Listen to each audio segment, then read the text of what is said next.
नमस्कार दोस्तों, एक बार फिर से आप सभी का बहुत बहुत स्वागत है। क्या पूर्णिया एयरपोर्ट शुरू होने से दरभंगा हवाई अड्डे पर पड़ेगा असर?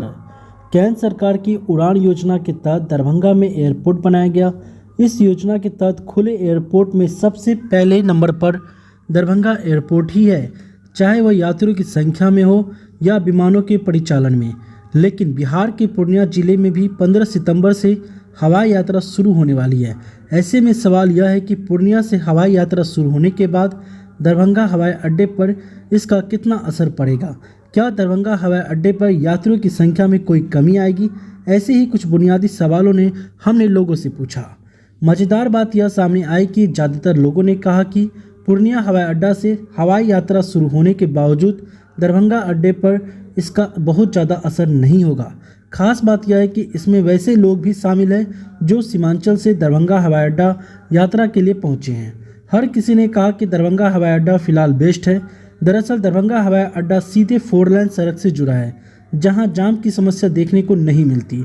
वहीं दरभंगा हवाई अड्डा से ज़्यादा फ्लाइट है और आने वाले समय में दरभंगा हवाई अड्डा 24 घंटे सातों दिन यानी कि दिन और रात सेवा देगा। निकट भविष्य में यहाँ से अंतर्राष्ट्रीय उड़ान भी शुरू होने वाली है। वहीं पूर्णिया का हवाई अड्डा बहुत छोटा। सबसे बड़ी बात है कि शुरुआती समय से ही दरभंगा हवाई अड्डे पर यात्रियों की संख्या उम्मीद से ज़्यादा है। ऐसे में कुछ यात्री अगर दूसरी जगह से यात्रा भी करते हैं तो दरभंगा में कोई खास असर नहीं पड़ेगा। सहरसा से दरभंगा हवाई अड्डा आए यात्री रत्नेश देव ने बताया कि पूर्णिया में सबसे बड़ी समस्या यह है कि वहाँ जो भी सड़क हवाई अड्डा को जोड़ती है बेहद ख़राब है।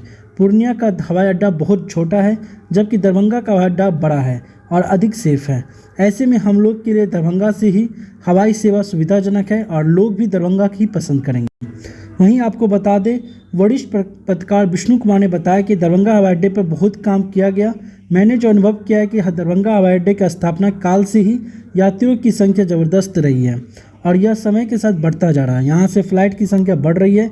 यहाँ से अंतर्राष्ट्रीय उड़ान सेवा भी शुरू होने वाली है। लेकिन सबसे महत्वपूर्ण बात यह है कि दरभंगा में यात्रियों की संख्या बहुत ज़्यादा है। इसकी तुलना यहाँ हवाई जहाज़ की कमी है। दरभंगा एयरपोर्ट पहले स्थान पे है और रहेगा।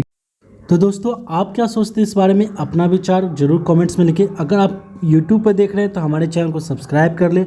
अगर फेसबुक पर देख रहे हैं तो हमें फॉलो कर लें। अगर इंस्टाग्राम पे आप हैं तो हमारे साथ जुड़ जाएं। धन्यवाद, थैंक यू। फिर मिलते हैं अगले वीडियो में एक नए अपडेट के साथ। तब के लिए गुड बाय, थैंक यू।